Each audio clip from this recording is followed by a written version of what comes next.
আসসালামু আলাইকুম। আজকে কথা বলবো সুলতান সুলেমানের বিষয়ে। আসুন শুরু করি। সুলতান সুলাইমান কানুনী উসমানীয় তুর্কি ভাষায় সুলাইমানে আউয়াল ছিলেন উসমানীয় সাম্রাজ্যের দশম ও সবচেয়ে দীর্ঘকালব্যাপী শাসনত প্রভাবশালী সুলতান, যিনি 1520 থেকে 1566 সালে মৃত্যুর আগ পর্যন্ত উসমানীয় সাম্রাজ্য শাসন করেন। পশ্চিমা বিশ্বে তিনি সুলাইমান দ্য ম্যাগনিফিসেন্ট নামে পরিচিত।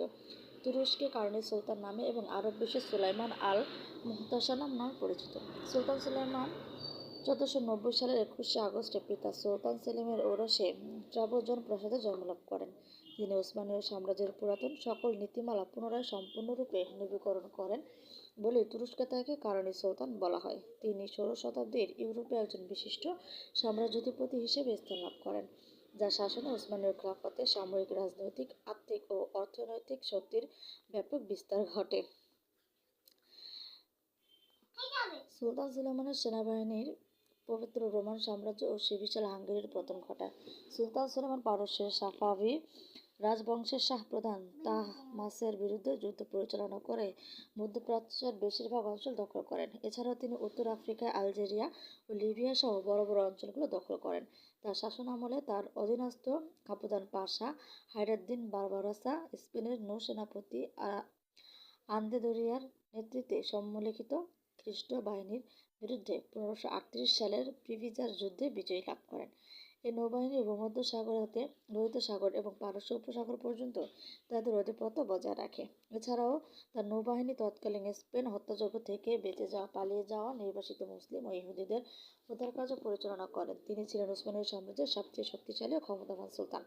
উসমানীয় সাম্রাজ্যের বিস্তারকালে সুলতান সুলাইমান ব্যক্তিগতভাবে তার সাম্রাজ্যের সমাজ ব্যবস্থা, শিক্ষা ব্যবস্থা, খাজনা ব্যবস্থা, অপরাধের শাস্তি ব্যবস্থার বিষয়গুলোতে আইন প্রণয়ন সংক্রান্ত পরিবর্তন আনার আদেশ দেন।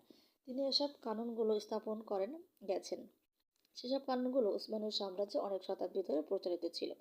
সুলতান সুলেমান যে শুধু একজন মহান রাজা ছিলেন তা নয়, তিনি একজন মহান কবিও ছিলেন। মুহিব্বি অর্থ প্রেমিক নামক ছদ্ম উপনামে তিনি তুর্কি ও ফরাসি ভাষায় বহু কালজয়ী কবিতা লিখেছেন। তার শাসনামলে উসমানীয় সাংস্কৃতিক অনেক উন্নতি হয়।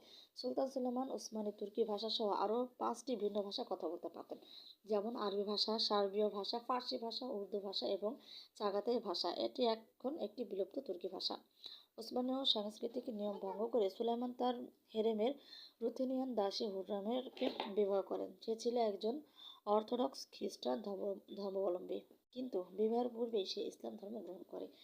প্রকৃতপক্ষে সুলতান রাসূল সাল্লাল্লাহু আলাইহি ওয়াসাল্লামের হাদিস মোতাবেক তাকে জ্ঞান ও শিষ্টাচার শিক্ষা দিয়ে হাদিসের আদেশ মোতাবেক আজাদ করে দেন এবং পরবর্তীতে তাকে একজন মুক্ত নারী হিসেবে বিবাহ করেন। হুররাম সুলতান সুলেমানের একাধিক পুত্র সন্তান ও একজন কন্যা সন্তানের মাতা। তার গর্ভে শাহজাদা সেলিম জন্ম নেন। তিনি সুলতান সুলেমানের দীর্ঘ 46 বছরের শাসনামলের পর তার স্থলবিশিষ্ট ও একাদশতম সুলতানদের পদে অধিষ্ঠিত হন। তার অন্যান্য পুত্রগণ তার মৃত্যুর পূর্বেই মারা যান। তার মেজ পুত্র মোহাম্মদ মেহমাদ 1543 সালে গুটি বসন্তে আক্রান্ত হয়ে মারা যায় এবং বড় পুত্র শাহজাদা মুস্তাফাকে বিদ্রোহের কারণে শ্বাসরোধ করে হত্যা করা হয়। এর কারণে হিসেবে উজির আজম রুস্তম পাশার ষড়যন্ত্র রয়েছে বলে ইতিহাসবিদরা চিহ্নিত করেছেন। তার অন্য দুই পুত্র বায়েজিদ ও সেলিম পরস্পর প্রতিদ্বন্দ্বিতায় লিপ্ত হন। বায়েজিদ বড় ভাইয়ের পথে হাঁটলে তাকেও তার 4 পুত্র সহকারে মৃত্যুদণ্ড দেওয়া হয়। ফলে সিংহাসনে আরোহণে সেলিমের আর কোনো বাধা রইল না। যদিও সুলাইমান কোনো পুত্রকে উত্তরাধিকারী হিসেবে ঘোষণা দেয়নি, তবুও তার কোনো সন্তান বেঁচে না থাকায় শাহজাদা সেলিমই সিংহাসনে অধিষ্ঠিত হন। পণ্ডিতগণ এই সমস্যাটিকে সাম্রাজ্যের পতন বলার চেয়ে সংকট ও অভিভাজন বলতে স্বাচ্ছন্দ্য বোধ করেন। সুলাইমানের শেষ জীবনী উসমানীয় ইতিহাস খুবই ধূসর ছিল। সুলাইমানের পরের দশকগুলিতে উসমানীয় সাম্রাজ্য উল্লেখযোগ্য রাজনৈতিক, প্রাতিষ্ঠানিক এবং অর্থনৈতিক পরিবর্তনগুলি অনুভব করতে শুরু করে। এই ঘটনাকে উসমানীয় সাম্রাজ্যের রূপান্তরিত হিসেবে উল্লেখ করা হয়।